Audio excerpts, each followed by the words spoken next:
সেই জন্য আমরা এখন পাপড় ভাজবো।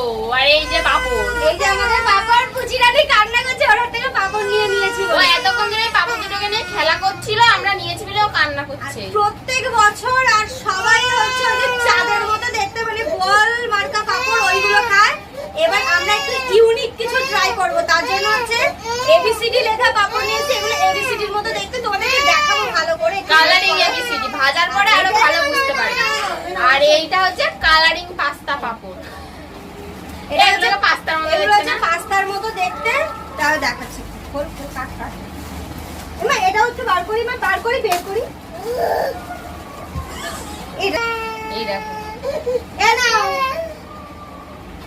ওকে যখন দিচ্ছি তখন চুপ করে বসে থাকছে, আর যখন হচ্ছে নিয়ে নিলেই দিচ্ছি, চিল্লাচ্ছে। শুয়ে পড়ে কান্না করছে।